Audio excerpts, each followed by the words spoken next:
Namaskar, hello and a very warm welcome to CIET NCERT's live phone-in interactive program. And this is a very special program titled Teaching Learning Interventions for Inclusive Classroom. My name is Tanvi Khurana and at this moment you're watching us on eVidya channel number 10 because this is for all the 10th class children. And because you have recently entered the class 10, so many congratulations. And of course you'll be studying a lot of stories, a lot of poems in this class 10th. There it is, we are talking about chapter number 5, Glimpses of India. And let me tell you that Glimpses of India has 3 parts, and we're talking about the first part, which is a baker from Goa. Well, who doesn't like baking and who doesn't like Goa? So if you have been to Goa and do you know any baker or any speciality that they have, then please watch this program and do read this lesson as well along with us. We have a sign language interpreter as well. You can see on your screens. Thank you so much, Miss Madhu. She is Miss Madhu, and she'll be interpreting each and every word, whatever we'll be talking in this program, to all of you. So very warm welcome, Madhu. If you have any questions, any queries, reach out to us. Give us a call on our number, which is 8800440559. It's being displayed on your screens at the moment. And if you have any queries and you want to share that through our email ID, that would be dth.class10@ciet.nic.in. And yes, you're watching us on our YouTube channel, which is NCRT Official. In the live chat box, share your questions, your queries, and our expert, she'll be more than happy to answer all of them. Let me please introduce to you, we have with us Miss Devjani Mukherjee. Ma'am, a very warm welcome. Thank you so much. Ma'am is a special education teacher, and of course she has a lot to discuss regarding this story, Glimpses of India Part 1, A Baker from Goa. And let me tell you that this is from your book First Flight. So before we begin this discussion, I have an announcement to make, that is regarding India's G20 presidency. We're extremely proud of the fact that India assumed G20 presidency and would convene the G20 Leaders Summit for the first time in the country this year, that is 2023. A nation deeply committed to democracy and multilateralism, India's G20 presidency would be a watershed moment in her history, as it seeks to play an important role by finding global pragmatic solutions for the well-being of all, and in doing so manifest its true spirit of Vasudhaiva Kutumbakam, or should I say, the world is one family. With that, let's begin this discussion, and let me ask my guest, Ms. Mukherjee. Ma'am, would you like to tell us that what is this story all about, this chapter all about? And of course, someone or the other has written this chapter, so who is that author? Okay, good afternoon everybody. Yes, we are going to do this chapter, which is chapter number 5, Glimpses of India. Now, as the name suggests, glimpses means overall view. So this chapter would be dealing with the overall view of different places of India, the speciality that our country has. And as you know, India is a country which has got a lot of diversification in terms of language, our culture, the dresses, the food we eat, and a lot has to be is associated with the place where it is, the geographical location of that particular area. Now, since we are going to talk about the part 1, which is A Baker from Goa, and it is written by Lucio Rodrigues. Now, Goa, if you see, has got Arabian Sea on this west coast, which means it has a water body surrounding on one side. Now, in the olden days, since the means of communication was not so well developed, so those which were connected with the sea routes were easily accessible. So many foreigners could enter India using the sea routes. So similarly, it was the Portuguese who came to Goa and settled there, and we are going to talk about what they brought along with them. So it was their favorite, one of the profession that they were all very good with was the baking profession, and so they got bakery as one of the profession, and they brought it in Goa, and how it continued. So in this particular lesson, we have the writer talking about his own childhood, how he loved this profession, how he loved the bakers, how he used to wait for these bakers to come, having lovely fragments of those freshly baked stuff. So we're going to talk about all that in this particular lesson, and I'm sure you will all enjoy knowing about it. Absolutely. I think all the viewers, the students particularly, they are eager to hear you out, and of course we can see a presentation that you have prepared, and I would request you to read the chapter for them. Ma'am, could you please do that? Yeah. So we have the chapter which is chapter number 5, Glimpses of India, part 1. That's the first part we are going to read, A Baker from Goa, and it is written by Lucio Rodriguez. He talks about his own experience staying in the Goa and what kind of life the baker had and what was the importance of bakers in their life of the Goanese people. So we're going to read about it. And I think since it's an inclusive class, we want all the children to take interest and enjoy the entire lesson. And for this purpose, the entire lesson would be shown on the screen in the form of slides, and I would be reading out and explaining each of those slides for those having a print disability. And we also have our sign language expert who would then interpret whatever I speak and explain using the sign language. So let's enjoy reading about the lesson, knowing about the lesson. So the first slide that we have is this is A Baker from Goa. Now this is a pen portrait of a traditional Goan village baker who has an important place in his society. Now portrait means, and just an outline, a sketch. Pen portrait in this case is that in this lesson we're going to know about the sketching of the outline about the bakers, about what they used to wear, how they used to do their baking, what all things were involved. So we're going to read the entire thing about these bakers and the importance that they had in their society.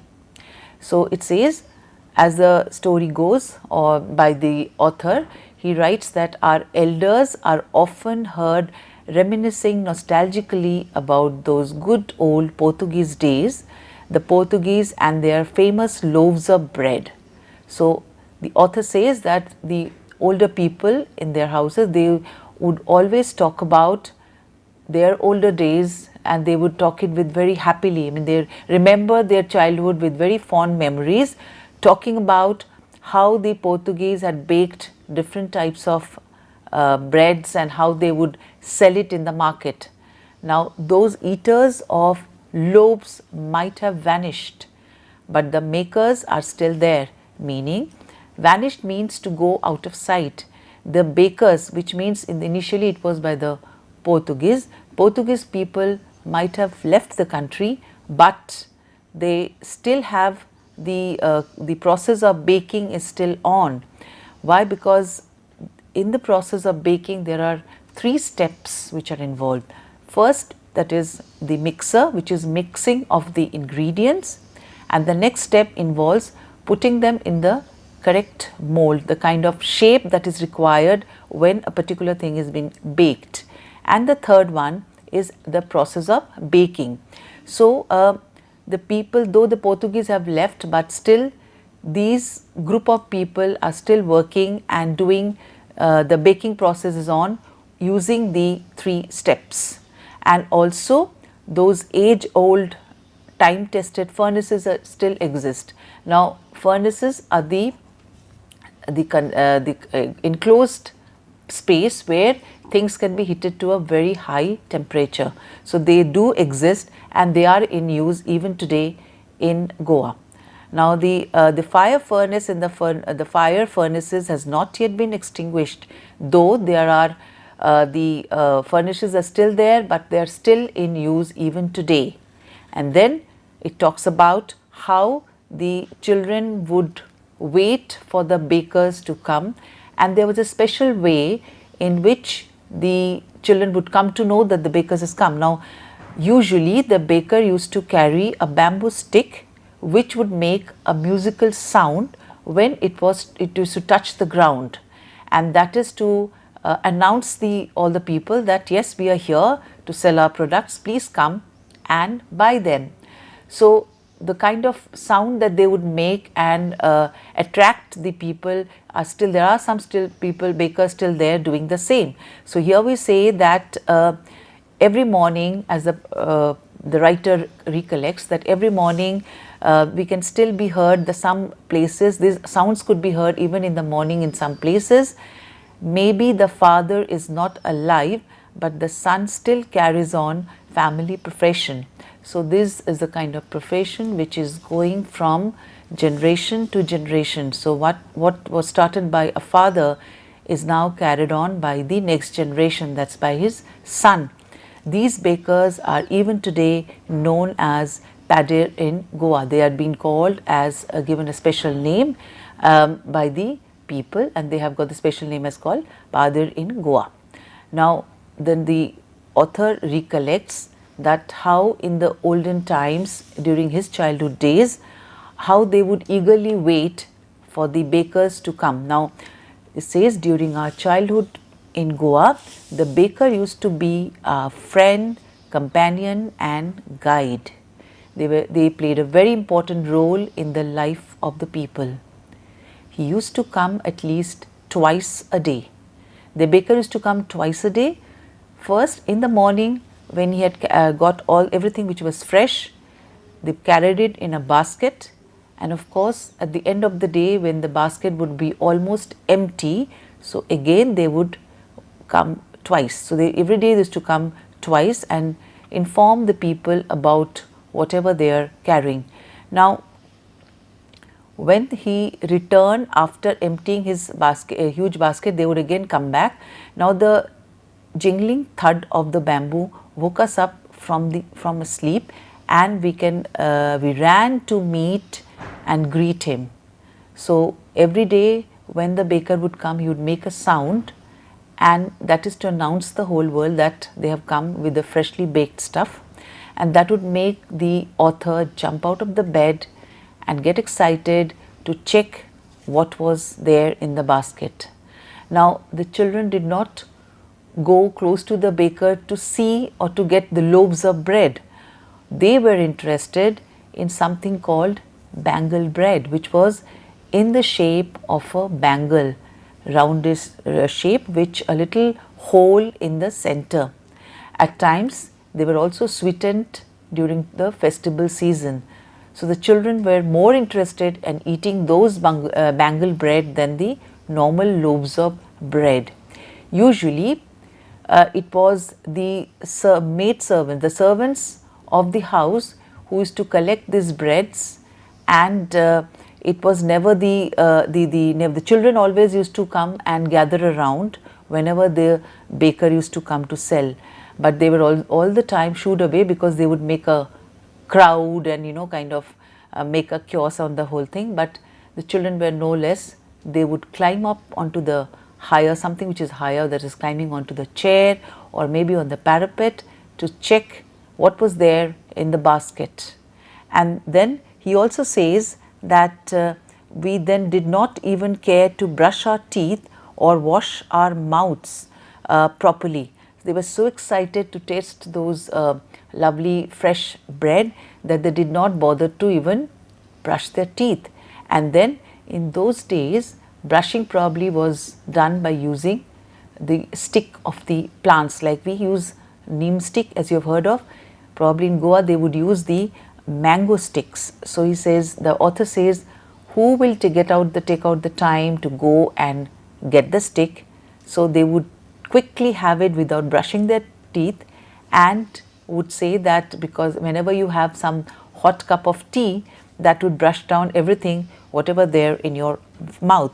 So they were happy, excited to taste whatever was coming on their way. Now in the next one, you see, this is the slide where this is how the baker from Goa is seen. Now he carries a stick, a bamboo stick, and on one side of the stick is a basket in which he keeps all the freshly baked stuff. Now while walking, he puts the basket on his head. he holds the stick with one hand and supports the basket with the other hand. But as soon as he reaches to the houses, he puts down the basket on one side of the stick and greets everybody at home. Now, there are varieties of bread loaves which were baked by the bakers, and there were also bread bangles, as I was talking about, which had the shape of bangles with a little hole in the center, and that was what attracted most of the younger generations, as it had different flavors, and it was sometimes made sweetened because of the adding something else to it. So that was very special for the children.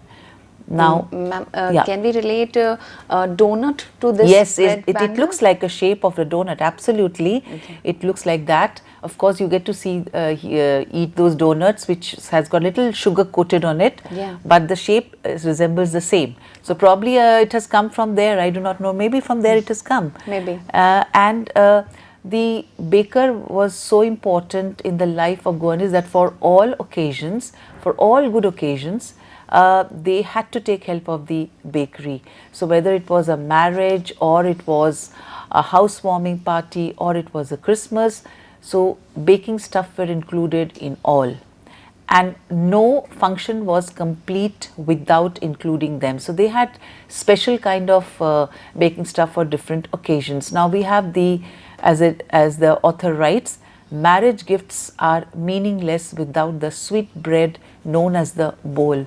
Now they have different names for different kind of baking stuff. Just as a party or a feast loses its charms without bread. So this was a very important thing that is known as bowl, which was a sweet bread which was included as the marriage gifts. Not enough can be said to show how important a baker can be for a village. So in all the village there are bakers, there are bakery running even today. Now the lady of the house must prepare sandwiches on the occasion of her daughter's engagement, cakes and bolinhas. Now bolinhas is again another kind of a baking stuff which was a must for Christmas as well as for other festivals. Thus the presence of the baker's furnace in the village is absolutely essential. So even now, if somebody visits Goa, they would be able to see some old one still lying with this, which was there during the time of the Portuguese visiting India. And then they also had special dress which during the time of Portuguese time they used to wear. And if I may show you those dresses, this was if you see, this was the dress earlier was known as kabai, which was just one piece of loose dress which would hung from the shoulder till the knee length. And later on this was changed. Now what we have right now is a shirt or a t-shirt worn on top, and at the bottom there is a pant which is bigger, I mean it's little longer than the shorts, but shorter than the full pant. So it's basically a 3/4 kind of a thing. So this is how it used to be during the previous time. So yeah, so then we have the so as it says, the baker or the bread seller of those days had a peculiar dress known as kabai. It was a single piece long frock reaching down to the knees, as I showed you in the slide. In our childhood, we saw bakers wearing a shirt and trouser which were shorter than full length ones and longer than half pants. So there had been changes than what it used to be before, like changes had been occurring in other places as well. Then even today, anyone who wears a half pant which reaches just below the knees invites the comment that he is dressed like a paded, because the dress used to be like that. Also, the important thing is that because baking was such an important part and the bakers were so important in the life of the people of Goanese people, that like we have, they used to get things on a daily basis. Like we have milk getting on a daily basis, they used to get the baked stuff on a daily basis. So the money was paid at the end of the month, and the whatever buying was done, they used to keep a record, writing it on the wall. So at the end of the month, money was calculated and handed over to the baker. So that much important was baking in those days. And then of course we also talk about that here. So we have the baker usually collected his bills at the end of the month. Monthly accounts used to be recorded on the wall, some wall in pencil. So those days baking was a very profitable one. Quite a lot of people were involved in the profession of baking. So the entire household was involved because it provided a lot of money. So they all could earn well, live well and live happily. Not only the people who are involved in the profession of baking, but all the people who were working in those, they looked happy and cheerful. So the baker usually, so we have the baking was indeed a profitable profession in the olden days. The baker and his family never starved. They were never hungry. They always had good amount of food to eat. He and his family and his servants always looked happy and prosperous. Their plump physique was an open testimony to this. The way they would look with the plumpish look, that made them feel that they were really doing well and eating well. Even today, any person with a jackfruit-like physical appearance is easily compared to a baker. So baker had a good time, the profession was good, they had good money, and everybody in this profession had a plumpish look. So we have this, sorry. So this was how the baker used to look, with the plumpish look that it had. So we talk about the how the baking was happening and how important the bakery was, which was brought by the Portuguese in the land in Goa. So this is what the lesson is all about. Okay. Okay. And this image, I think we can all relate to. Like this is a baker who is holding a cake and he's wearing the chef's hat, and that's the first image when we talk about a baker. Yeah. Ma'am, it was a lovely lesson. There's no doubt about that. But I have a few questions related to it. So may I? Yeah, please. I also have a little bit. I'll just show you one more thing I need to do, and that is. This I'll just tell you about the summary of the entire lesson. Sure. So this is actually a baker from Goa, which revolves around the relevance of a baker in the Goan culture, which dates back to the time when the Portuguese ruled over the city of Goa. The Portuguese may have left, but the bread makers continue to have an inevitable stature. Bread is an important part of the Goan culture and is evident from its presence at every important occasion. Okay. So that's what the entire lesson is all about. Yes. Yeah. It says that bread is an important part of Goan culture. Right. I think bread is an important part of a lot of cultures, not just Goan culture. If we go to foreign countries, let's say Europe, they are all bread based. So, okay, ma'am, when the baker used to roam around the streets carrying the breads with the stick and in the uniforms, even earlier and even now, how do the children or the residential area, the people who are staying in those streets or in those houses, how would they get to know that somebody is outside and he is selling the bread? Correct. Yeah, so since everybody used to be very fond of anything which is a baked, so why then even now we are very fond of all that. So to announce the whole world that the baker is on the road, he would use a bamboo stick and would make a musical sound when he comes to he carries his baked stuff, the freshly baked stuff, to announce everybody that I am here, please come and buy my stuff. So a musical sound was there used with the bamboo sticks that these bakers used to carry. So that is an alarm which is is to tell the children or the people to come and buy the bread from. Okay, it was just the sound and no announcement. No announcement. It was just a sound, musical sound that was there. Okay, all right. And ma'am, here we learned about this baker from Goa. So today, if we are talking about the 10th class children, why is it so important for them to know about a regular baker from Goa? What makes sense here? Yeah, because there are a number of professions which started in our country, probably brought from the outsiders, or they were already in India itself, but because of the urbanization, because of the fast-paced life of the people, city life as you say, people are waiting to earn money, quick money in a short span of time, as a result of which these older professions are are just going away. So it is a time for us to think about them and to think what basic requirements are there to have this kind of profession to move ahead, what can we do about it, and how to preserve these, because these are something which needs to be preserved, because a day will come which nobody would know about the different professions which there is to be there.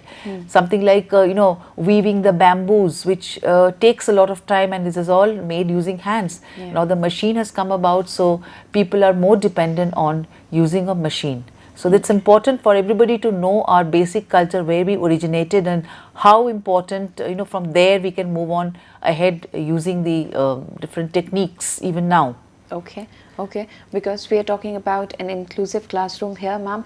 Would you like to give our children a little activity so that they can explore more about it? Absolutely. As discussed right now, there are many professions which are going away, fading away. So children in the inclusive class, as we know, have many children are there for doing different activities, having different abilities. So the children can be grouped into different cases, and we can have could be a number of craft-based professionals which are dying out. So you pick out any of the crafts below and make a group presentation in the class about the skills required and the possible reasons for declining of the craft. Now, depending on the ability of each child, each of them would be able to contribute and make a good presentation. Okay.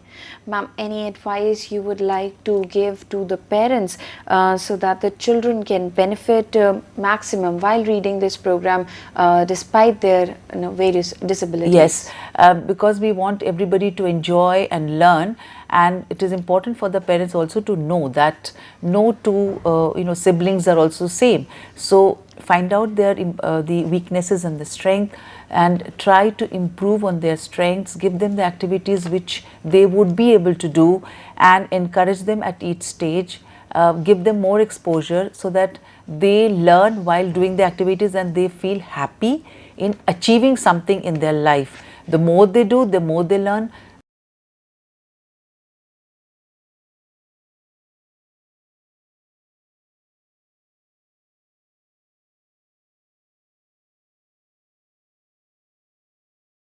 Lesson we learned some of the other new words. So let's have a look at the new words we have learned in this particular chapter, and let's have a look at the keywords. The first is fragrance, vanished, furnace. Okay, ma'am, would you like to give some homework for the children? Yes, I'm sure you all must have enjoyed listening to the entire lesson, and now you'll be able to answer the questions also. And we have the first question, which is answer the following questions. What is the baker known in Goa? When would the baker come every day? What did the children long for? And the next one is fill-ups, which is the monthly accounts of the baker was recorded in. The bakers wore a peculiar dress called dash in the Portuguese days. The sweet bread given as gifts during marriages is called. So you got to answer them, right? And then we also have some modification in our homework. You need to choose the correct option from the 3 options which are given along with each of the questions. So a baker is known as a dash in Goa. The baker would come dash every day. The children long for dash. And I'm sure it's not very difficult for you to understand and answer. And then we have true and false. The monthly accounts of the baker was recorded in a diary. You need to just write true or false according to the statements. The bakers wore a peculiar dress called kabai in the Portuguese days. The sweet bread given as gifts during marriages is called bolinhas. So that's the homework. And let's have a look at the format in which you have to share the homework. And the format is in this manner. Firstly, you have to write the name, your own name, then the class. Please mention class 10 here, your school name and its address, and then the teacher's name. Please mention Miss Debjani Mukherjee here, and then the date of the session, which is today 11th of April 2023, and then your photograph. It's optional, not mandatory, so if you want you can share it or you can't. So this is the format in which you have to share your homeworks or modified homeworks and share it on dth.class10@ciet.nic.in. It's a very simple process. Ma'am, thank you so much for being with us today, and it was a wonderful chapter to hear and to understand, and this new skill which we got to know from you. Thank you so much. Thank you so much. Thank you to our sign language interpreter as well. Thank you so much, Madhu, for being with us today. It was wonderful having you, and thank you for translating each and every word in the sign language. So thank you to all the viewers for being a part of this program. I really hope that you enjoyed, and if in case you've missed it, please watch it on NCRT Official. That is our YouTube channel. For now, I'll take a leave of you, but before that, let me please tell you once again that we are extremely proud of the fact that India assumed G20 presidency and would convene the G20 Leaders Summit for the first time in the country this year, that is 2023. A nation deeply committed to democracy and multilateralism, India's G20 presidency would be a watershed moment in her history as it seeks to play an important role by finding global pragmatic solutions for the well-being of all, and in doing so manifest its true spirit of Vasudhaiva Kutumbakam, or should I say, the world is one family. Thank you so much once again. Take care and keep on watching eVidya channels. Namaskar.